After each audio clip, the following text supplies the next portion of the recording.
Kita akan bicara mengenai tema investasi secara umum dan pertanyaannya adalah tema besarnya adalah kalau saya punya uang yang terbatas, emang siapa sih yang punya uang tidak terbatas? Semua juga ada batasnya ya. Ataupun saya lebih ekstrim lagi tidak punya uang sama sekali, apakah saya bisa memulai investasi? Itu adalah satu topik yang saya kira menarik karena ini saya begini.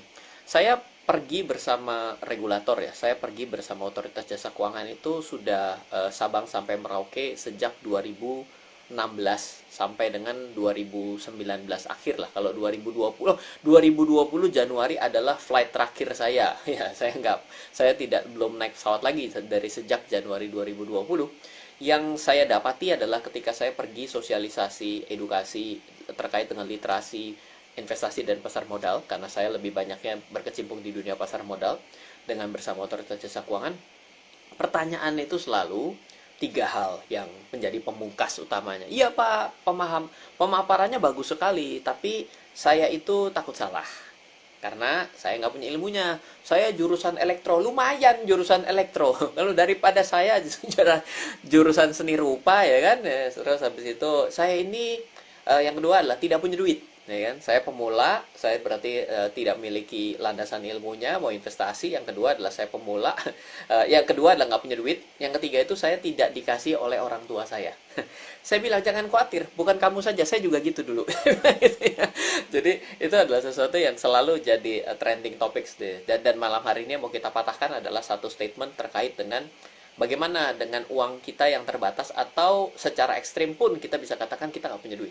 Itu yang ingin kita akan coba bahas. Wow, pada malam hari ini juga ada Philip Futures ya join. Halo.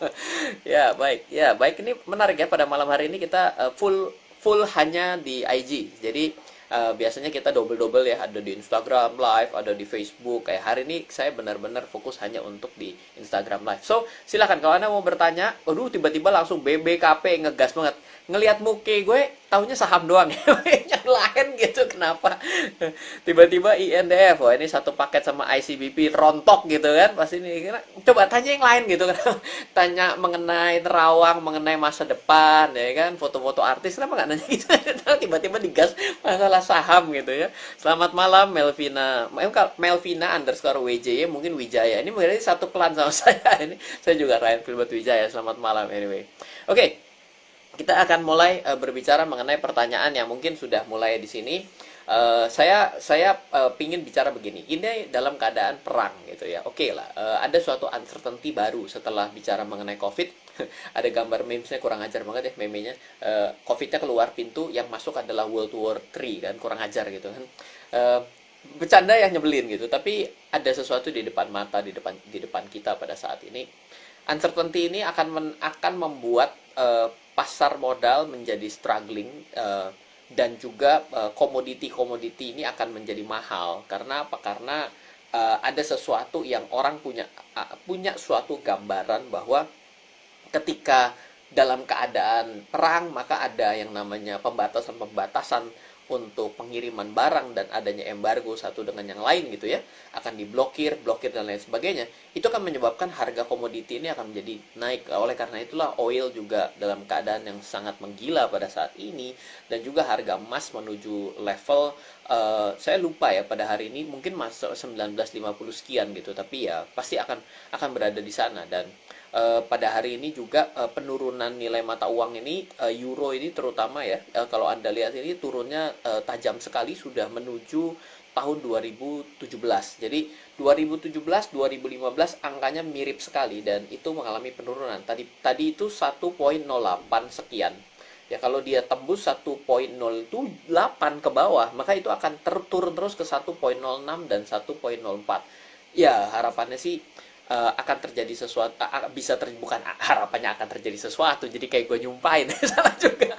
Jadi artinya harapannya ya jangan terjadi sesuatu yang lebih parah lagi daripada kondisi saat ini, seperti itu ya. Jadi ini sesuatu yang kita bisa garis bawahi ya. Kalau komoditi, hati-hati berbicara dengan keliaran harga komoditi ditambah harga sahamnya, itu bisa beda loh. Saham jadi sangat liar. Coba Anda bandingkan pergerakan harga Antam tadi ada yang nanya mengenai Antam dengan emas itu jauh sekali ya.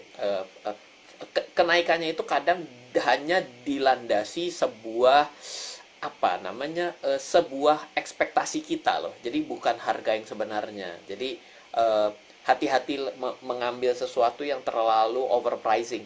Ketika ini segala sesuatu sudah terlalu tinggi, maka akan menjadi sesuatu yang tidak menarik sebenarnya, karena risk-nya akan membesar dengan reward yang semakin kecil. Itu yang harus kita itu yang harus kita jadikan perhatian lah, boleh seperti itu. Oke, so sesuai janji kita akan mulai dengan sesuatu yang sangat basic. Saya tahu di sini banyak orang yang sudah terbiasa mengenai trading dan investasi.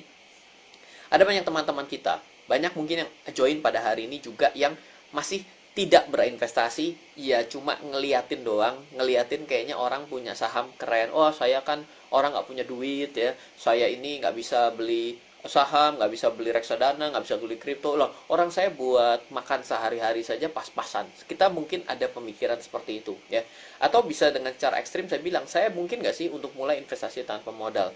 Oke, kita akan mulai seperti ini. Saya menulis satu buku di tahun 2017 ke 2018 2016 ke 17 saya luncurkan buku, judulnya adalah Passive Income Strategy. Itu adalah hasil dari saya belajar dari 2008 sampai dengan 2015 itu. Sebenarnya saya ingin cari cara berpikir orang yang ada di dunia menyikapi mengenai investasi. Saya mau cari versi orang di dunia. Loh Ryan, sombong banget, kenapa nggak versi Indonesia saja? Kalau kita mau go internasional ya kita mesti ambil internasional standar gitu ya. Kalau kita maunya juara kampung ya udah kita akan ngikuti standar kampung. Bukan artinya jelek atau tidak ya. Kadang ada perbedaan akibat budaya, tapi kita ingin melihat secara overall dan general itu sebenarnya bagaimana sih orang di dunia ini menyikapi terkait dengan investasi. Ternyata yang menjadi suatu hal yang sangat mencengangkan buat saya adalah ternyata ada beberapa poin. Satu, yang pertama, yang nomor satu adalah semakin kayanya seseorang, maka pilihan investasi semakin sedikit. Nah, ini ya. Jadi jangan berpikir bahwa orang itu semakin kaya, pilihan investasinya semakin lebar, semakin sedikit. Loh, Ryan, bisa dilogika nggak cara berpikir itu? Kenapa? Karena uangnya terlalu besar, sampai yang mau diinvest pun jadi nggak cukup, wadahnya nggak cukup. Jadi jangan bayangkan seperti, oh iya teman-teman, kalau teman-teman mau tanya, nanti saya akan scrollnya sulit sekali ya, karena malam hari ini kan benar-benar pure ada di IG gitu ya. Teman-teman tolong di Q&A dong, saya nggak tahu caranya, tapi ada beberapa itu yang ada saya bisa klik di kanan bawah ya. Ini kelihatan gue jadul banget ya, pakai Instagram, bingung untuk live ya. Di kanan bawah tuh saya bisa klik, saya bisa muncul Q&A-nya gitu. Jadi membuat saya gampang, saya bisa tampilkan. So, please ya, dibantu untuk hal tersebut, biar nggak di-scroll gitu ya. Jari jempol gede nih, malah bahaya. Nunggu scroll sini malah nggak taunya end live. Oke, jadi itu pertama ya. Jadi, bersyukurlah kita kalau kita merasa bahwa pilihan investasi kita tuh kita masih bingung mau investasi apa. Kenapa? Kan orang kaya itu sebenarnya masalahnya lebih repot dari kita. Kenapa? Karena dia mau injek duit udah bingung mau ditaruh kemana. Karena nggak cukup. Ya, contoh sederhana begini. Kalau Anda ada investasi yang namanya, jangan investasi, ini ada trading gitu ya. Trading forex. Trading forex itu kalau Anda mau injek tiba-tiba 20 miliar gitu, itu belum tentu disetujui brokernya loh. Coba aja dicek, karena setiap broker itu ada punya limitasi untuk menerima uang kita. Gitu ya, kalau di broker forex gitu. Tapi kalau misalnya di saham, Anda bisa masuk dengan jumlah berapapun Anda deposit. Toh itu adalah rekening dana investor kita. Tapi masalah utamanya adalah bukan di situ ternyata. Saham yang dipilih tidak bisa semuanya. Ya, jadi beda masalah orang kaya sama orang yang bilang nggak punya duit gitu. Jadi kalau Anda nggak punya duit, bersyukurlah. Bersyukur pertama adalah karena ternyata orang kaya itu pilihan investasinya lebih dikit dari kita. Yang kedua, bersyukurlah kalau Anda memulai investasi itu mulai dari uang yang kecil atau mulai dari nggak punya uang. Kenapa? Karena kalau Anda tidak punya pengetahuan, tapi Anda mulai dari uang yang besar, Anda akan kemungkinan rugi dan akhirnya kapok sendiri. Oke? Jadi, saya juga mulai dari tahun 2004. Saya per hari ini, usia saya 36 tahun, 18 tahun saya berinvestasi. Ya. Apa dibilang kaya? Enggak juga lah. Definisi kaya saya nggak ngerti gitu ya. Kalau menurut saya adalah, saya merasa saya lebih suka berkecukupan. Artinya adalah, saya bisa melewati tahun 2020 dengan baik. Saya bisa melewati 2021 dengan baik. Kita sekarang sama-sama di 2022, kita masih bisa bertemu, itu adalah suatu hal yang cukup. Ya ketika kita ngerasa anak kita masih bisa sekolah, saya bisa membeli sesuatu yang saya suka, sekarang saya punya waktu untuk main. Saya orang yang suka main sekali ya. Sehari ini saya Nintendo Switch. Kenapa? Nah, kalau kita mau beli PS5, ini masalahnya panjang. Kenapa? Tahu nggak? Istri saya bisa ngomel ya kan. Dari kemarin mau ganti TV, gue diemin ya kan. Begitu gara-gara beli PS5, gue beli TV kan, gue jadi masalah double ya kan. Lu kemarin kagak beli, kurang ajar gitu. Jadi dispute jadi em, ada beberapa trik ya, karena kalau ini Nintendo Switch saya bilang main sama anak, kita bisa berdua gitu. Jadi ada triknya juga gitu ya. Jadi ada hal yang memang kita harus imbangi dalam kehidupan kita. Tidak bisa kita bilang bahwa oke lah, saya hari ini eh, sayang ya saya nggak punya uang banyak. Hati-hati kalau Anda pemula, Anda pakai uang banyak, Anda malah bablas. Dan coba perhatikan begini. Ini belum ngomong kedua dari apa yang saya temukan ya. Yang kedua, sebelum kedua, saya akan coba bilang gini. Anda perhatikan deh, banyak orang yang bilang investasi nggak punya duit. Oke, sekarang coba Anda pergi ke beberapa studi kasus dari investasi-investasi bodong. Investasi-investasi akhirnya membuat Anda rugi karena ditipu. Artinya memang investasi ini dari awal udah niat emang ngebablasin duit deh. Orang itu biasanya investasinya kecil loh. Tapi lah kok lucunya, investasi-investasi bodong itu tiba-tiba menjadi sangat besar dan begitu ceger, gila orangnya. Waduh, saya ini ditipu begini. Saya ngutang sama teman saya.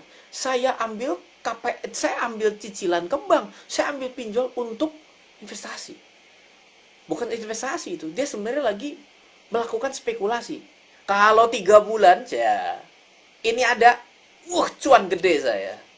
Kenapa bisa begini? Karena dia memulai dengan keraguan-raguan, memulai dengan ketidaktahuan, tiba-tiba rasanya ada kepastian, dia investasi gede, padahal itu bukan sebuah instrumen yang benar. Gitu. Jadi ini ada terjadi dalam kehidupan kita yang katanya nggak punya duit, tapi begitu ikut investasi bodong, jadi gede banget masuknya. Ya kan? Bisa uang tetangga, cicit, arwah dia bangunin tuh buat investasi sekalian. Aneh kan? Kenapa bisa? Jawabannya adalah karena tidak memiliki landasan dalam mengatur uang yang baik. Ada pertanyaan. Ini mau masuk yang nomor 2. Ada nomor 2. Statement yang tadi kan orang kaya ya. Ini sudah 15 menit. Saya mau cerita sedikit begini. Jadi, selama 4 hari ini, dari Senin, Selasa, Kamis, dan Jumat, ini ada beberapa live yang dibawakan oleh saya. Besok di YouTube ada dari Adi sama saya.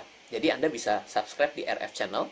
Di sana kita besok akan membahas tema yang berbeda lagi terkait Adi pingin sekali untuk mendapatkan satu gambaran mengenai kalau kita mau beli kendaraan. Saya pernah membuat video yang diomel-omelin orang, sama sekalian tukang showroom ngomelin saya.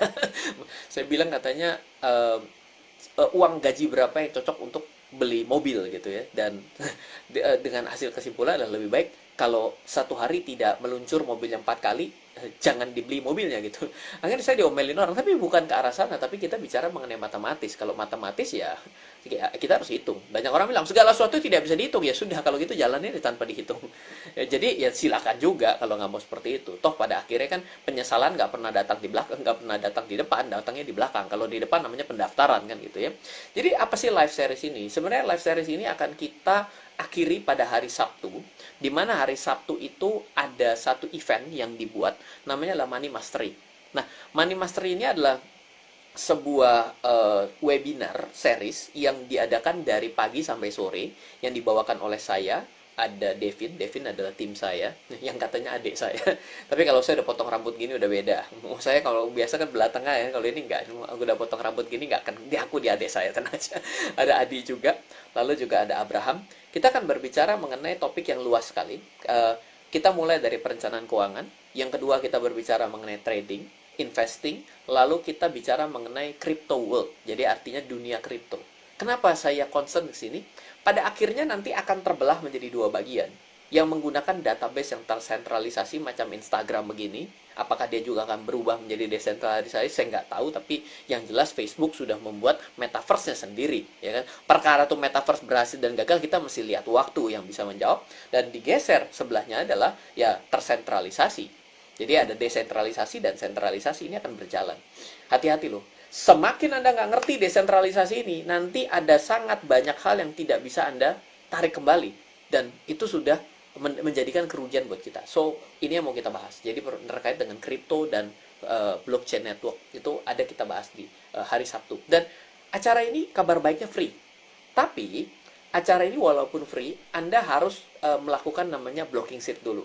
Kalau ada komitmen, Anda biasanya jadi lebih terpacu. Jadi Anda bisa daftar di 0852. Nah, saya ketikin ya, 0852.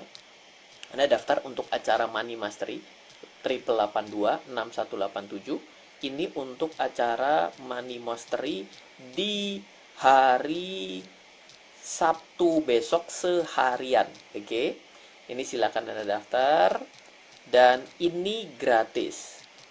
Artinya adalah once Anda hadir, Anda bisa langsung lakukan refund sehingga Anda bisa mendapatkan uang balik, dan plus saya bagikan yang namanya beberapa online course pilihan. Saya punya banyak sekali online course yang bagus yang bisa Anda pelajari, dan silakan Anda request pilih salah satunya. Itu adalah bagian dari kita punya komitmen karena kita ingin sekali Anda bisa belajar berinvestasi dengan baik. Jadi silakan Anda daftar di bawah nih ya, di 0852 882 Money Mastery. Itu daftar gratis di hari Sabtu event kita. Oke, kita akan lanjut pada hari ini. Sebelum yang nomor 2, ada pertanyaan, ada 8 yang sudah masuk. Many thanks. Ini pertanyaan yang menarik ya, jarang-jarang ditanyakan. So, kita akan coba tanyakan. Asuransi. Apakah asuransi wajib untuk properti, terutama area Jabodetabek, gempa bumi dan banjir wajib? Sebenarnya yang namanya, ini thank you ya atas pertanyaan. Ini jarang sekali yang bertanya seperti hal mengenai asuransi. Asuransi adalah bisnis yang terbalik. Asuransi yang membeli resiko. Jadi asuransi itu tidak seperti orang umumnya. Kalau yang namanya bisnis adalah menjauhi resiko. Asuransi adalah membeli resikonya. Nah, jadi atas dasar dibeli resikonya kita harus bayar sesuatu.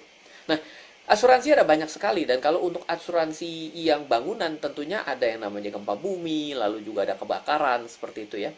Jadi kalau itu harus kita lihat berdasarkan areal. Ya, kalau arealnya memang rawan banjir ya oke, Anda bisa. Ya, kalau misalnya kebakaran, itu biasanya kalau Anda KPR, Anda pasti akan ada asuransi kebakaran gitu ya. Karena itu yang biasanya dikhawatirkan oleh si bank itu sendiri. Jadi itu bisa Anda jadikan sebagai lihat tempat-tempatnya seperti itu. Nah, tapi kalau misalnya untuk asuransi yang misalnya buat diri sendiri, saya jawab lebar dikit ya, mengenai asuransi jiwa seperti itu ya. Kalau Anda belum ada yang ditanggung, asuransi jiwa itu tidak terlalu perlu.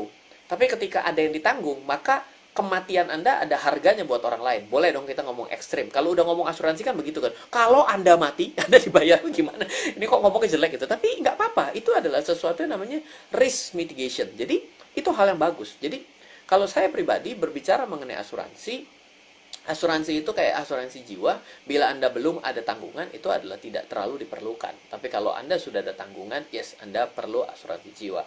Pak, kalau asuransi kesehatan sehari ini sudah menjadi wajib secara tidak langsung dengan adanya BPJS Kesehatan.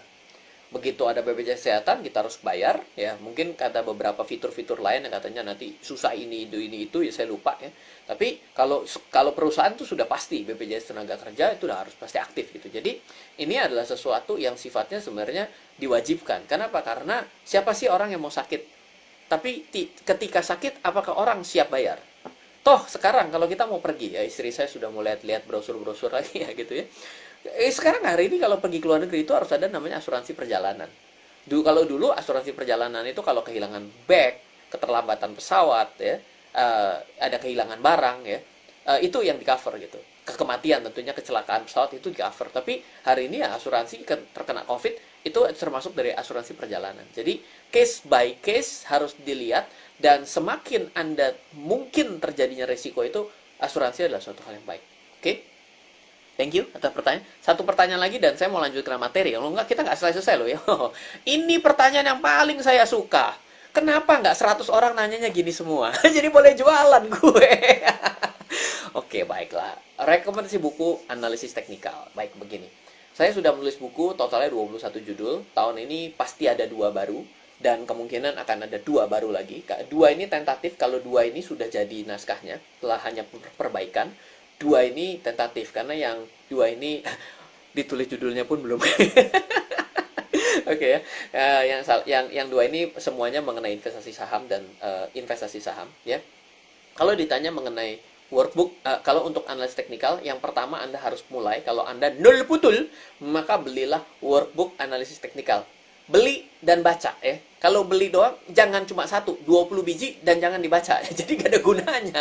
Ya, kalau dibagi-bagi, gunanya buat saya dapat royalti. Jadi paling repot itu adalah Anda beli buku saya langsung banyak, mental down. Lebih baik beli satu-satu. Jadi mulai belajar analis teknikal. Belajar dari buku workbook analis teknikal. Dan saran saya, jangan beli yang digital. Kenapa? Karena buku ini saya harapkan bisa dicoret-coret. Ya, dipenggarisin gitu ya, karena itu emang ada namanya aja workbook, kayak buku kerja gitu. Jadi workbook analisis teknikal. Yang kedua adalah investasi saham ala swing trader dunia. Ini adalah buku pertama saya, investasi saham ala swing trader dunia. Yang ketiga adalah trading versus investing. Kalau Anda masih nggak tahu Anda pengen trading apa investing, dari sebelum 3 ini Anda baca satu buku lagi, judulnya adalah Simple Trading, Simple Investing. Ya, cukup jelas ya. Kalau Anda tidak tahu Anda bagaimana cara mulai, sama sekali nggak ngerti yang namanya pilih trading atau investasi dalam saham, simple trading, simple investing. Tapi kalau Anda sudah mengukuhkan diri untuk belajar analisis teknikal, Anda belajarnya pakai 3 buku. Yang pertama adalah workbook analisis teknikal, wajib belinya yang fisik. Ya. Yang kedua adalah investasi saham ala swing trader dunia. Yang ketiga adalah trading versus investing. Dan Anda boleh order di tim saya. Anda juga boleh WA yang ada di bawah ini. Selain Anda bisa ikut acara Money Mastery, Anda juga boleh WA untuk order buku. Kenapa beli lewat tim saya?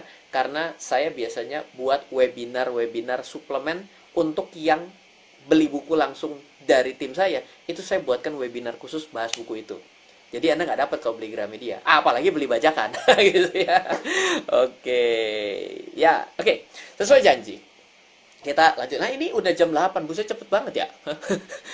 Kenapa selesai? Ini kalau nggak salah Instagram tuh cuma bisa jam tuh. Ya oke ya. Oke, kita akan bahas nomor kedua. Jadi nomor kedua adalah Anda harus bicara think passive. Oke. Bagaimana think passive? Adalah begini. Anda kalau bicara mengenai active income, semua orang itu sebenarnya gampang mencari active income. Kenapa bisa bicara mengenai gampang mencari active income? Active income itu perkaranya selesai begitu Anda bilang, saya mau ngelamar kerja A, diterima, Anda udah dapat active income. Artinya kalau Anda kerja, Anda terima duit. Kalau misalnya Anda bisnis, ya Anda jualan, dagang, bisnis, Anda melakukan pada hari itu, Anda terima duit. Ya, itulah active income Anda. Pak, adakah active income yang terbaik di dunia? Nggak ada. Segala sesuatu ada risk dan reward ya. Makin tinggi gajinya, makin tinggi risikonya. Makin rendah gajinya, ya makin rendah risikonya. Itu sudah pasti gitu ya. Jadi risk and reward itu pasti ada dalam profesi juga. Nah, jadi ketika Anda bisa mendapatkan active income, di sini masalah. Ketika Anda punya active income, kelihatannya lebih kecil daripada biaya-biaya, maka Anda secara otomatis akan bilang seperti judul webinar, seperti judul IG Live pada hari ini. Apa? Aduh, kok saya nggak punya duit ya buat investasi. Nggak punya modalnya. Karena apa? Karena dia berpikir adalah satu, karena modalnya harus besar sekali. Dan saya sudah katakan, investasi itu bisa, bersyukurlah kalau Anda mulai investasi dari uang yang kecil. Ya. Yang kedua adalah ketika Anda memulai investasi, ketika Anda mau mulai investasi, itu lebih baik adalah mulai, bukannya Anda besar dan habis itu tidak pernah investasi lagi.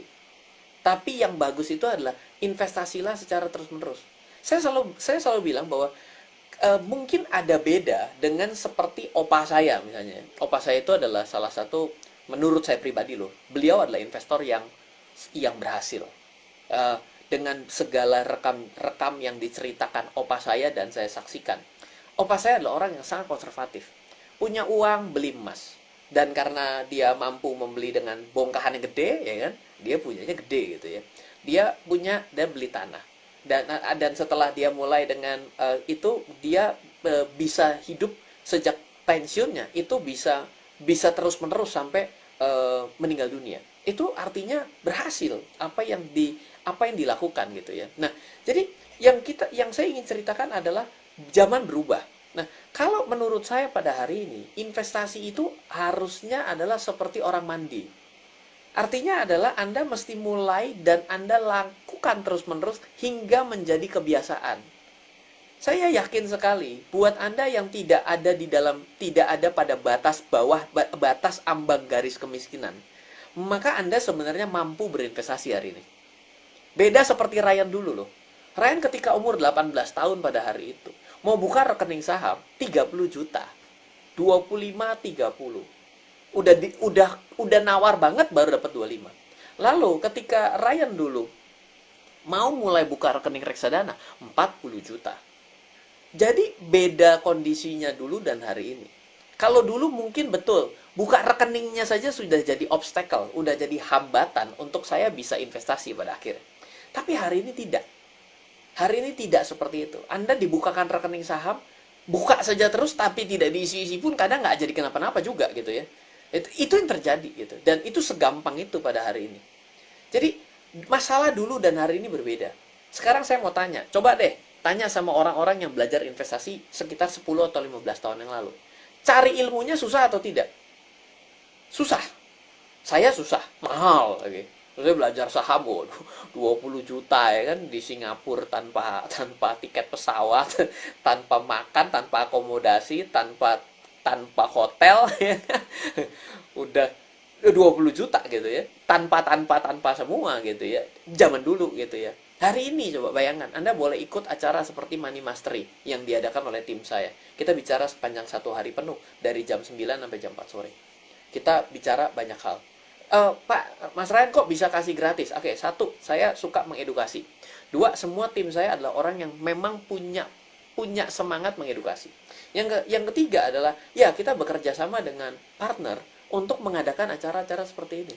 Kenapa? Karena bila ada perusahaan yang berada di dalam pengawasan regulator, seperti perusahaan-perusahaan di bawah OJK atau Bapepti, mereka punya kewajiban untuk melakukan literasi kepada masyarakat. Oleh karena itu menjadi fair dong, mereka punya kewajiban, budget untuk kewajiban tersebut diarahkan kepada tempat yang benar mengedukasi seperti kami. So, win-win dong. Jadi ini tidak ada namanya no hidden agenda gitu. Jangan Anda pikir-pikir acara ini ini adalah doktrin agama, nggak ada ke sana, kita mah nggak ke sana sama sekali. Anyway, Anda boleh daftar di Money Mastery. Anda boleh daftar gratis. Acaranya 1 hari penuh di hari Sabtu besok tanggal 12 dari jam 9 sampai selesai. Anda bisa daftar di tim saya. Screenshot sekarang dulu di 0852 882 6187. Itu adalah WhatsApp gitu ya. Jadi pada bagian ini aktif income itu adalah sebenarnya gampang. Everybody ketika dia simple bekerja dia bisa. Tapi permasalahannya, once kita sudah terima uangnya, ini jadi masalah yang berbeda. Karena apa? Karena kita sibuk dengan mencukupi kebutuhan atau keinginan kita. Ya, banyak orang bilang, Pak, bedanya apa sih yang namanya kebutuhan dan keinginan? Gampang. Ditanya, kamu lagi butuhnya apa? Lapar. Oh, berarti namanya butuh makan. Sekarang pertanyaannya, kamu mau ingin makan apa? Oh, panjang ini cerita. Oh, saya mau ingin makan bakso, saya mau ingin makan sate. Satenya ini adalah yang dikipas sama Chef Juna misalnya. Jadi panjang sekali gitu. Dan harga-harganya beda sama yang dikipas sama Abang Sate Madura seberang rumah saya. Artinya inilah yang namanya ingin itu jadi unlimited. Tapi butuhnya adalah makan. Banyak orang yang tidak bisa membedakan ini sehingga semuanya seperti kebutuhan. Padahal keinginan semua. Dan ketika kita itu dalam keadaan ingin, kita itu bisa halusinasi bahwa itu adalah kebutuhan yang sangat urgent loh.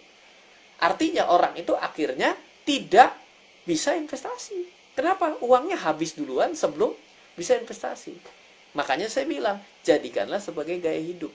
Kalau Anda gaya hidupnya memang sudah menjadi seorang investor, bukan bicara mengenai duitnya banyak atau tidak, tapi cara berpikirnya beda.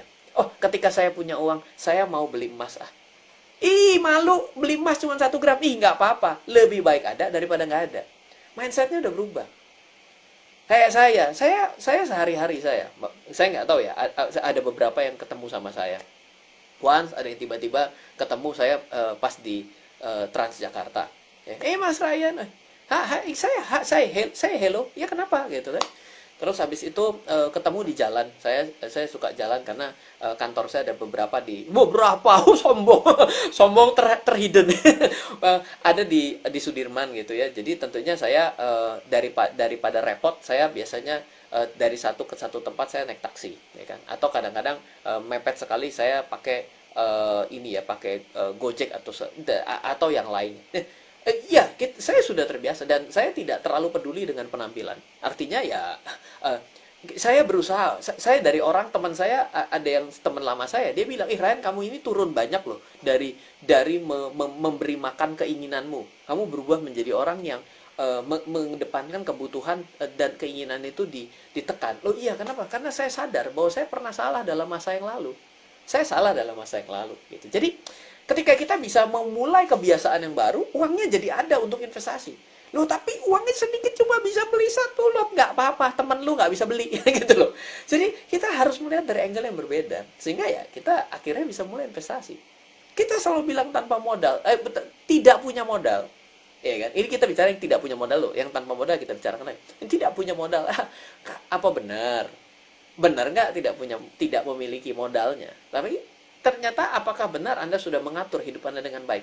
Ingat, saya selalu bilang gini, investasi itu sebenarnya cuma begini saja. Ini ada investasi konsumsi. Ini cuma dua. Kalau Anda tidak invest, Anda akan konsum. Kalau Anda konsum, Anda tidak invest. Ini pasti dua ini sebenarnya. Kalau konsum itu adalah now. Oke? Invest itu adalah future. Selalu dua begini. Sekarang sekarang saya tinggal tanya sama Anda. Kira-kira yang penting yang mana? Kalau Anda bilang, oh sama pentingnya dong Ryan. Masa depan tuh penting loh. Oh betul, saya setuju. Nah, tapi artinya kalau masa depan penting. Oke, sekarang kalau yang masa kini juga kalau berantakan nggak bahaya. Berarti penting juga. Oke, sama penting ya. Oke, kalau sama penting, saya punya uang 100%. Karena ini uangnya 100%, saya mau tanya, ini ketika saya kasih, mau dibagi dong. Berarti kira-kira karena Anda merasa sama penting, logikanya adalah gocap-gocap, betul. 50-50 bos. Kalau ikut financial planner 30 investasi, 70 untuk dikonsumsi. Kegedean konsumsimu. Kalau saya 50-50. Segala sesuatu yang bisa menyebabkan masa depan kamu menjadi lebih baik, itu namanya bagian post investasi. Belajar, pendidikan, traktir orang kaya itu part of investment. Kalau Anda traktir orang miskin, nyumbang. Tapi kalau traktir orang kaya itu part of investment. Anda dapat proyek, ya kan? Anda dapat akses, ya kan? Itu part of investment. Oke? Oh, saya mau sedekah. Oh, kalau Anda mau sedekahnya dengan kerelaan, oke, nggak apa-apa. Itu berarti masuknya masa depan. Nggak apa-apa. Karena apa? Ada horizontal, ada vertikal. Horizontal itulah untuk sesama kita, vertikal ini untuk spiritual, dan ada yang ke dalam. Untuk siapa? Untuk diri kita. Ada fokus-fokus seperti ini yang kadang harus dikuasai. Saya juga belajar nggak dalam waktu satuan waktu detik tiba-tiba bisa nggak. Ada strugglingnya, ada salahnya. Fine, inilah hidup. Hidup tanpa kesalahan juga tidak ada hal yang benar. Bagaimana tahu benar kalau nggak pernah salah juga? Jadi kita memang learning by doing. Saya adalah orang yang learning by doing. Ya. Jadi banyak belajar dari kesalahan diri sendiri. Oke. Wow, banyak begini gimana jawabnya ya? Oke. Menarik ya pertanyaan. 500.000 bisa nggak trading saham? Thank you Pak Ray atas pertanyaan Anda. Ini pertanyaan untuk bertanya adalah, bisa nggak trading saham? Bisa. Kenapa? Karena minimum pembukaan rekening sekarang 100.000. Artinya dengan Anda 500.000, pasti ada saham-saham yang bisa dibeli dengan 500.000. Berarti jawabannya Anda bisa. Tapi apakah dengan trading 500.000 hasilnya akan membuat Anda happy? Nah, silakan jawab. Misal, logika. Kalau dengan 500.000 Anda dapat 5%. 5% itu gede loh orang trading. 5%. Kalau robot yang lagi disuspend, 5% kecil. Ya, 5%. 500.000, 10%, 50.000, 5%, 25.000. Oke? Sekarang saya tanya, Anda 1 bulan trading dengan modal 500.000, cuma berhasil 1 kali, dapat 25.000. Bisa dong? Bisa. Happy? Enggak.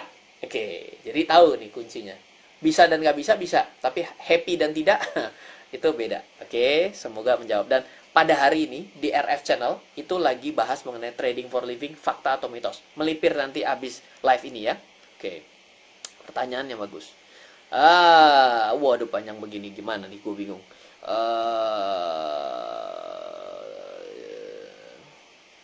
Oke.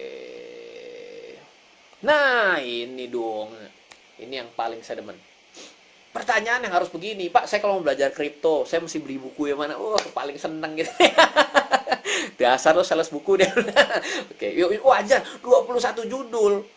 Penerbit saya marah kalau saya kagak bikin live temanya kadang nyerempet-nyerempet mengenai buku. Mas Ryan, saya nungguin live itu cuma pengen denger Mas bilang ini buku ada di LX Media, di Gramedia, beli sekarang. Toko buku Gramedia lagi banyak yang ditutup. Bantu dong toko bukunya. Oh iya siap bos. Jadi salah gue gitu ya. Oke, Anda kalau mau belajar buku analisa fundamental, kalau Anda mau benar-benar baca yang fundamental, artinya analisa laporan keuangan, ada dua. Investasi saham ala fundamentalis dunia, dan The Secret Stock Market in a Century. Ini buku saya tulis ketika pasar crash. Dan baru saya luncurkan 2014. 2004, ya betul. Pasar crash 2008. Saya tuh belajar. Saya tuh kesal sekali karena di 2008 tuh saya miss banyak hal. 2020 enggak dong. Masa miss terus ya kan? Donkey banget gue deh ya. Ini 2008. Saya belajar, saya dokumentasikan, saya simpan, dan saya tuliskan dalam buku The Secret Stock Market in a Century. Jadi rahasia investasi saham 1 abad ya. Itu 2 judul kalau Anda benar-benar mau letterluck ke laporan keuangan. Oke, nah sekarang kalau yang lebih basic, jangan langsung laporan keuangan karena saya tidak tahu bedanya per di saham dengan per keong misalnya gitu ya. Itu kejauhan. Anda coba maju baca buku Yuk Belajar Nabung Saham. Yuk Belajar Nabung Saham. Ini buku keren yang ngasih kata pengantar itu adalah Direktur Bursa Efek Indonesia pada saat itu. Wah, lalu buku ini adalah national bestseller dan kayaknya udah kalau disebut national bestseller kan 10.000 kan hari. Berarti udah triple berarti. Udah mega dong berarti karena sudah 3 kali 10.000 lebih gitu ya. Berarti ini sudah ada mega bestseller. Bukunya bagus ya. Ini ngomong buku bagus jualan nulis sendiri ini kayak tukang dagang obat ya. Yuk Belajar Nabung Saham. Terlalu buku kalau Anda tidak bisa mulai investasi dan bingung, Anda coba baca Simple Trading, Simple Investing, dan mengimbangi buku Yuk Belajar Nabung Saham. Ada buku yang saya tulis sama tim saya, Adi, yang juga ngomong di hari Sabtu besok, dan besok kita akan ada live juga sama Adi di RF Channel on YouTube, di YouTube channel. Ayo tolong bantu dong biar saya ini 1 juta subscriber. Saya juga kepengen dapat plakat emas itu loh. Tolong bantulah. Jauh bos, mesti 200.000. Ya, itu kita punya buku judulnya adalah Yuk Nabung Seluruh Saham. Ini adalah 2 cara berpikir yang berbeda. Silakan Anda kalau mau baca. Dan Anda bisa pesan di tim saya di bawah. Biasanya dikasih recorded live webinar pada saat itu. Oke? Wah, ini udah ini ya, udah bahas 2 pertanyaan, so kita akan lanjutkan. Kita tadi sudah sampai 2 topik. Buat yang terlewat bicara dengan topik pada malam hari ini, saya berbicara mengenai kenapa sih orang itu ada nggak suatu strategi untuk kita itu bisa investasi tanpa modal. Nah, sebelum kita bicara mengenai investasi tanpa modal, kita sudah bicara mengenai 2 hal. 1, ternyata semakin gedenya duit orang, itu pilihan investasi semakin sedikit. Oke? Jadi kalau buat orang yang tanpa modal, investasinya jadi banyak. Kalau yang makin kaya, makin dikit pilihan investasi. Yang kedua adalah, kalau Anda bilang Anda bukan tanpa modal, tapi Anda itu dengan tidak punya modal, kadang-kadang ini bias. Kenapa? Karena Anda sebenarnya memang tidak melakukan penghitungan dan memprioritaskan investasi sebagai bagian yang harus diprioritaskan dalam hidup kita. Loh, kenapa kok nggak diprioritaskan? Karena ngerasa tidak terlalu perlu. Dimana setelah saya buat tadi seperti ini, ada konsumsi, ada investasi. Segala sesuatu yang untuk masa depan adalah investasi. Segala sesuatu yang untuk hari ini namanya konsumsi. Menurut Anda masa depan penting nggak? Penting dong, nggak boleh dicabut. Oke, berarti investasi loh. Waduh, berarti penting. Nah, sekarang Anda dikasih duit 100% hari ini. Anda alokasikan kemana? 100% ke masa kini dong. berarti Anda tuh sedang tidak merencanakan masa depan. Berarti masa depan Anda terserah masa depan. Oleh karena itulah kenapa ada yang namanya muncul kata-kata generasi sandwich, yang di tengah modar, atas tekan nggak punya duit, yang bawah minta duit, ya, yang di tengah lagi semangat kerja, ya, jadi diperah atas diperah bawah, matilah yang di tengah. Itu yang terjadilah disebut generasi sandwich. Loh, Pak, bagaimana kalau sekarang saya terjadi bagian dari generasi sandwich? Nggak apa-apa. Kenapa? Nggak bisa apa-apa juga. Ke atas orang tua, ya kan? Ke bawah anak kita. Kalau suruh ngubah orang tua, berat punya, ya. Pohon udah tua, miringin, patah, tumbang, ya. Jadi tidak bisa. Hanya bisanya adalah komunikasi. Silahkan komunikasi. Nah, tapi sekarang Anda masih punya kesempatan untuk tidak menjadikan orang lain di generasi selanjutnya menjadi sandwichnya Anda. Saya udah 36. Saya sudah layak bicara seperti ini. Karena apa? Karena saya punya anak. Ya, saya sudah bilang sama anak saya, "Nak, kalau kamu nanti besar, kamu harus pertama kali bagaimana caranya memikirkan masa depanmu."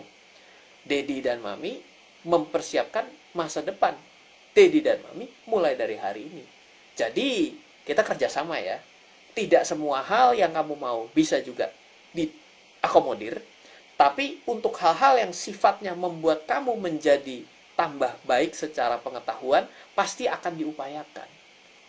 Nah, ini kita bisa komunikasikan. Dan agar apa? Agar kita selamat sampai tujuan buat kita, tujuannya investasi ini. Jadi, think passive nomor 3-nya. Jadi, ketika kita berbicara think passive, ini nomor 3 ini adalah sudah kita sebutkan tadi. Tapi yang penting adalah kita harus tahu bahwa ada jalan-jalan untuk kita bisa mendapatkan passive income. Mau pilih 1, mau pilih 10, silahkan. Contoh, saya tiba-tiba dapat warisan. Banyak loh orang yang tiba-tiba dapat warisan, belinya apa? Mobil. Loh, Ryan, salah? Enggak, bukan. Tuh, yang ada di mana tuh, yang dapat warisan tuh, yang bukan yang pembebasan, yang sekarang katanya duitnya tinggal 50 juta dari 8 miliar, terus hari ini nyesel jualan, ya udah. Kenapa? Iya, karena dia berpikir dapat uang besar tapi tidak bisa menggunakan uangnya dengan baik. Yang namanya uang itu mirip pedang, ya. Yang namanya pengetahuan itu mirip gagangnya pedang. Kalau pedangnya tajam, duitnya banyak. Tapi yang pegang gagang pedangnya jelek, Anda malah bisa ngelukain semua orang termasuk diri sendiri. Nah, kalau Anda punya pengetahuan yang bagus, pedangnya nggak tajam, nggak apa-apa. Biasa itu. Yang dia harus lakukan adalah bagaimana cara mengasah pedang. Beda ya caranya. Jadi kita yang hari ini sudah punya pengetahuan, bagus, jalankan terus. Nanti pasti nyampe kok. Cuma masalah kesabaran. Jadi investasi itu adalah part dari rasa sabar kita. Kadang ketika turun, ya kan, kita lihat yang namanya saham sedang turun, kita tidak sabar. Itu adalah sesuatu yang harus kita kalahkan. Itu ada di gagangnya gitu. Nah, sekarang bagaimana mencari think passive? Kalau ternyata Anda tiba-tiba dapat warisan, rezeki nomplok cerung gitu ya. Sebagian kita minggirin deh orang-orang itu yang katanya tidak mengerti caranya. Nah, sekarang kalau Anda punya warisan, misal katakanlah 10 miliar. Boleh dong yang gede ya. Amin ya. Ya, amin, sip. Oke, sama-sama biar dapat 10 miliar ya, dapat warisan. Dari mana aja boleh. Kalau Anda mau warisin ke saya juga boleh. Tangan kaki terbuka gitu ya. Tapi kan dapat warisan 10 miliar. Let's say begini, kita dapat warisan 10 miliar. Sekarang, bagi orang yang tidak mengerti cara berpikirnya, tiba-tiba dia bilang, "Ih, saya mau investasi kripto ah. Kata teman saya Bitcoin ini untung gede loh. Saya beli Bitcoin. Pas turun modar." Betul? Kenapa bisa begitu? Karena tidak mengerti waktu yang baik dan juga tidak mengerti caranya. Dia cuma ikut-ikutan temennya. Yang pertama udah yang paling parah, langsung dibelanjain. Itu mah udah, itu kamar sebelah dah. Nanti itu pasti panjang. Ya. Tapi itu bicara. Ya. Sekarang kalau kita bicara mengenai yang sudah punya duitnya, itu pun bisa salah. Kenapa? Karena tidak punya ilmunya. Nah, sekarang ketika kita ternyata mau punya uang yang 10 miliar ini, yang harus dilakukan adalah think passive. Oke, saya sudah punya 10 miliar. Kebutuhan saya berapa ya setiap tahun misalnya? Oh, kebutuhan saya setiap tahun adalah 500 juta misalnya. Kebutuhan saya setiap tahun adalah 500 juta. Kalau Anda pemikir passive income yang benar, ya sudahlah, saya punya 10 miliar ini, saya masukin deposito saja deh. Deposito BPR itu masih 6% hari ini di LPS. Tapi 10 miliar Anda tidak bisa masukin 10 miliar dalam satu BPR. Karena satu BPR maksimum 2 miliar. Artinya adalah kalau Anda taruh di satu BPR, 10 miliar Anda itu tidak ditanggung LPS 8 miliarnya lagi. Jadi Anda masih split ke dalam 5 BPR. Tuh kan, sampai sejauh itu dong cara mikirnya kan. Nah, itu artinya yang ngomong ini punya 10 miliar. Oh, bohong. Karena jadi konsultan, ngajarin orang, jadi tahu ya kan. Ya. Jadi kan suka ada yang tanya, "Pak, saya ini kalau untuk aset planning bagaimana?" "Oh ya, begini begini begini, bukan punya saya. Itu cuma fiktif saja gitu ya." Oke, nah sekarang kita udah masukin 10 miliar. Dan ternyata kita bilang, "Oh, sekarang saya ini perlunya cuma 500 juta."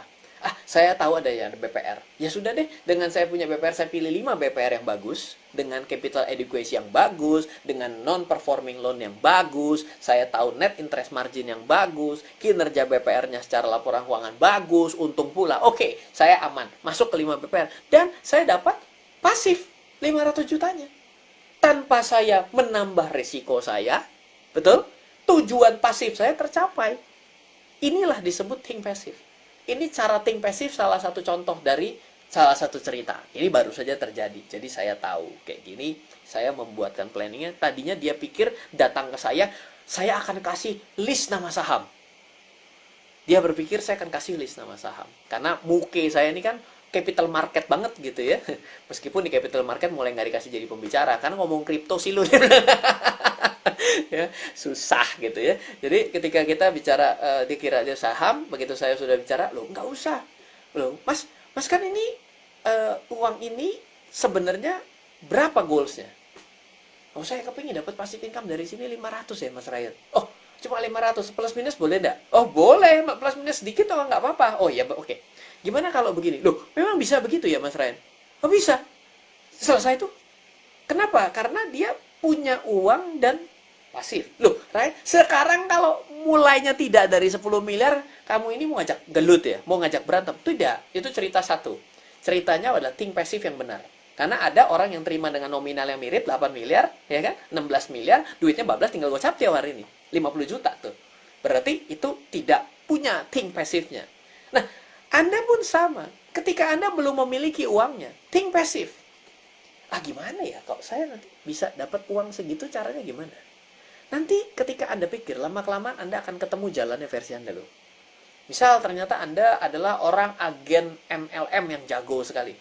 Oh, ternyata kalau saya rekrut anak buah, dari 3, saya dapat omset bonus 500.000. Oh, berarti kalau saya dapat 50 juta, 5 juta dulu, jangan 50 juta. Kalau 3 rekrut dapat 500.000, kalau gitu sekarang saya balik. Gimana caranya saya bisa mendapatkan 5 juta dengan merekrut tim saya, misal. Oh, ya sudah, kalau gitu saya akan bangun tim saya 30 orang. Jadi metodologi passive income bagi dia loh, yang mana kita tidak bisa lakukan karena kita tidak tahu. Nah, itu adalah cara kita berpikir berkali-kali. Kalau Anda tidak memikirkan how to passive income-nya, tidak tahu think passive-nya, Anda akan aktif terus, Anda akan terima, aduh capek nih hari ini mau kerja ya, sorry ya saya sibuk sekali ya, datang, begitu sore saya sudah jenuh, yaudah saya mau hangout sama teman-teman saya. Kapan lu mikirin passive income lu, bos? Orang pagi sampai siang mikirin kantor, sore menjelang malam mikirin istirahatnya. Ya ulang terus sampai kapan ya, nggak ada selesainya. Passive income perlu dipikirkan, dipikirkan dan diupayakan. Oke, yuk kita pertanyaan ya. Shoot, lanjut. Nah, ini pertanyaan yang menarik ya, karena ini part of financial planning ya. Simpanan, menabung uang untuk simpanan dengan menabung uang untuk investasi. Semoga bukan maksudnya adalah menabung uang untuk simpanan sebelah ya. Itu namanya pos 2, pos 3 itu ya. Bukan yang itu gitu ya. Inilah menabung uang untuk simpanan. Artinya gini, kalau simpanan adalah segala sesuatu yang sifatnya sebenarnya mungkin lebih ke insidental, kita membutuhkan sewaktu-waktu. Sehingga ketika pada satu waktu yang insiden terjadi itu uangnya harus bulat. Sedangkan investasi, uang untuk investasi itu biasanya adalah perencanaan sesuatu yang tujuannya dapat kita tunjuk waktunya. Saya mau punya anak. Oh iya, sekarang saya belum menikah. Tahun depan akan nikah. Berarti 1 tahun. Biasanya 1 tahun. Ya kan bukannya artinya 1 tahun itu diparalel sama Anda calon istri Anda mengandung ya. Jadi ini namanya hamil di luar nikah gitu ya.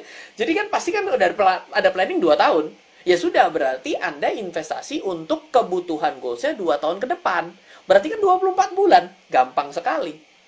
Jadi yang namanya investasi adalah segala sesuatu yang secara mudah atau kita pikirkan waktunya ada, tahu bisa ditentukan kapan.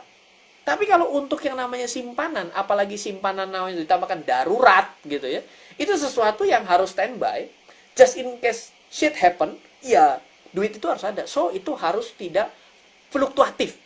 Misalnya ternyata fluktuatif harga kriptonya lagi, simpanan darurat saya mana di kripto. Oh, kripto lagi turun 70%. Jadi bablas ya. Jadi itu yang tidak bisa dijadikan sebagai simpanan.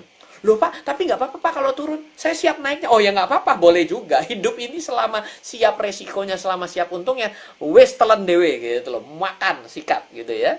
Oke. Nah, saya ingin informasikan lagi kepada teman-teman semua. Ini adalah series yang kita ingin cerita bahwa baik saya, baik adik tim saya, baik Niki join atau tidak, ini tentatif, nanti saya konfirmasi. Niki juga jago banget mengenai data analisisnya. Lalu ada Abraham dan juga ada Devin. Kita punya event yang keren sekali di hari Sabtu besok. Di hari Sabtu tanggal 12 kita ada event namanya lah Money Mastery. Anda kalau mau daftar di bawah. Dimana ini adalah acara 1 hari, daftar gratis betul, tapi ada komitmen yang harus Anda bayar dan nanti langsung di-refund once Anda selesai event. Tujuannya apa? Loh iya, saya kan tadi bilang, saya bekerja sama dengan partner. Partner sponsor ini ingin mengadakan acara ini. Tapi kalau ternyata Anda cuma daftar tapi nggak hadir, gue mampus. Jadi bantu gue juga biar gue gak mati gitu ya. Dan diomelin, daftar 2.000 yang datang 5. Wah mampus ya. Gratis ya kan. Kalau gratis kadang komitmennya rendah sekali. Saya waktu belajar investasi ya, belajar trading segala macam, belajar di luar, itu 20 juta. Itu di Singapura. Kelas itu tanpa makan, akomodasi, pesawat, hotel nggak dapat. Itu saya. Itu masalah saya dulu. Masalah hari ini, Anda sulit untuk mencari kredibilitas orang yang mengedukasi Anda. Ya, kalau saya mungkin dengan saya meluncurkan 21 judul buku, Anda bisa pergi ke Gramedia atau Anda hubungi tim saya, Anda bisa baca bukunya, apakah saya menggunakan metodologi aliran sesat, dan juga saya juga konsisten mengedukasi masyarakat, karena saya ini adalah guru, dulunya guru sekolah, lalu sekarang jadi guru, katanya sih guru investasi, padahal saya bilang saya cuma sharing-sharing sedikit saja, ya, masih belajar juga sampai hari ini ya, sebisa mungkin sih kami juga selalu berpartner dengan regulator. Agar apa? Agar sejalan dengan program pemerintah dan juga regulator di negara kita. Jadi program literasi yang kita buat sini adalah boleh dibilang Anda harusnya percaya atas apa yang kami jalankan dan apa yang kami lakukan untuk mengedukasi masyarakat Indonesia seperti itu. So, bila Anda mau join, Anda bisa daftar di bawah 0852 882 187. Oke? Dan ini acaranya free. Dan bukan free saja, justru begitu Anda join, itu Anda akan dapat yang namanya course. Anda boleh pilih course yang mana Anda mau ambil dari saya. Nah, itulah yang dibayar oleh sponsor saya tentunya. Oke? Fair ya, saya mengatakan ini fair agar kita juga sama-sama tahu bahwa at any event pasti akan ada yang namanya cost. Cost itu ya siapa yang tutup. Kalau terlalu gratis, Anda too good to be true kan? Nah, seperti itu. Oke? Terus abis itu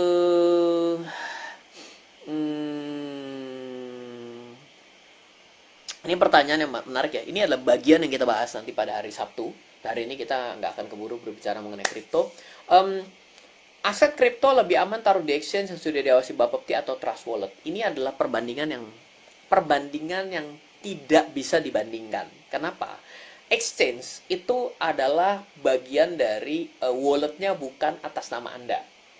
Jadi yang menyebabkan kalau Anda belajar, Anda bisa baca buku. Terima kasih juga saya bisa jualan buku saya yang ke-21. Judulnya adalah Strategi Mudah Investasi dan Trading di Cryptocurrency. Jadi sebenarnya resiko terbesar aset kripto kita adalah ketika ditaruh pada exchange Anda. Exchange manapun. Kenapa? Karena ketika di exchange Anda tidak memegang private key Anda. Anda tidak mendapatkan private key yang Anda catat untuk mengklaim pada network Anda punya wallet toh. Berarti kan public key Anda itu sebenarnya tidak tercantum Kalau public key yang ada di dalam exchange Anda itu adalah child key atau sub account. Bisa bicara sebagai sub account. Nah, jadi ketika Anda berbicara mengenai exchange, maka ditanyanya versus Trust Wallet ini adalah pertandingan yang tidak adil. Karena Trust Wallet itu adalah uh, wallet yang memang dipegang oleh Anda private key-nya. Jadi jelas menjadi sesuatu yang berbeda. Seperti itu. Jadi kalau ditanya lebih aman mana, jawabannya Trust Wallet. Tapi ada trade-off-nya. Setiap kali Anda mengakses Trust Wallet untuk keluar dan masuk dari network, daripada wallet Anda akan terkena biaya network. Sedangkan ketika Anda taruh pada exchange Anda lakukan jual dan beli di sana, Anda tidak terkena biaya network. Karena apa? Karena uangnya token or coin-nya ada di dalam Anda punya exchange. Seperti itu. Semoga jelas, dan kalau Anda mau mendapatkan penjelasan, kebetulan bagian dari kripto saya akan jelaskan pada hari Sabtu besok. Please join di acara Money Mastery yang kita adakan sepanjang 1 hari penuh dari pagi sampai sore, dan Anda bisa daftar di 0852 882 6187 seperti itu. Oke, ya kita lanjut tanya jawab lagi.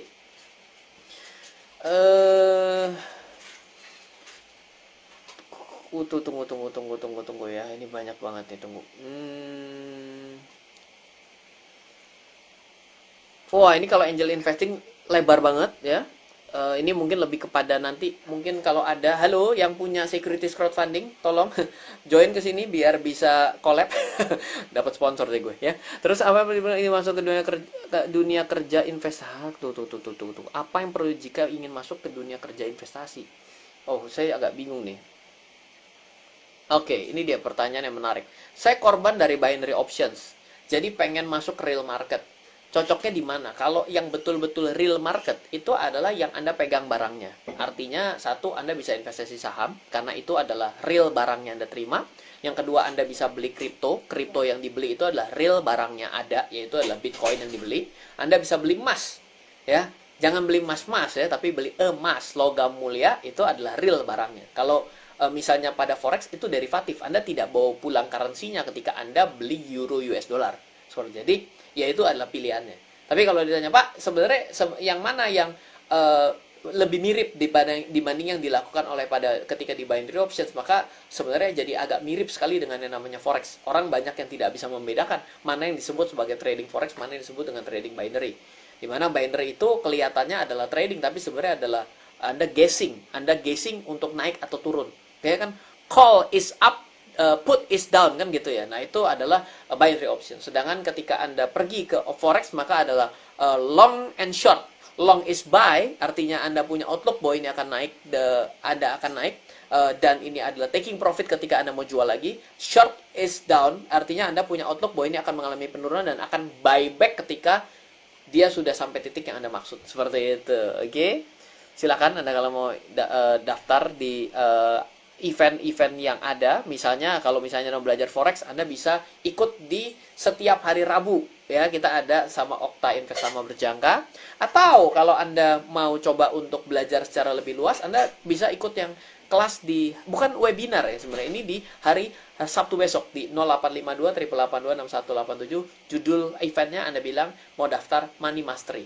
Oke? Wow, kita sudah sampai jam 8:30 sesuai biar daripada diputus dadakan dan handphone saya sudah lowbat. Terima kasih semuanya. Mohon maaf masih banyak yang belum bisa kita jawab. Ini banyak sekali. Karena ini masih banyak, mari kita simpan sama-sama pertanyaan-pertanyaan ini untuk bisa kita jawab pada live webinar besok. Besok adanya bukan di Instagram, tapi adanya di YouTube RF Channel. Jadi ikut jam 7:30 besok, kita akan bahas lagi dengan tema yang berbeda. Tapi kesimpulan pada malam hari ini adalah ketika Anda tidak memiliki modal, apakah benar Anda tidak memiliki modal? Kalau Anda tidak berada di dalam batas bawah garis kemiskinan di Indonesia, apalagi Anda bisa ikut IG Live ini, sebenarnya Anda bukan tidak punya modal. Tapi Anda belum kepikiran bagaimana mengaturnya agar mindset Anda menyatakan bahwa investasi itu penting. Kalau Anda merasakan bahwa investasi tidak penting, berarti Anda merasa tidak perlu adanya masa depan. Karena apa? Karena investasi dan masa kini itu konsumsi adalah sesuatu yang berjalan beriringan. Itu adalah yang ingin saya sampaikan pada malam hari ini.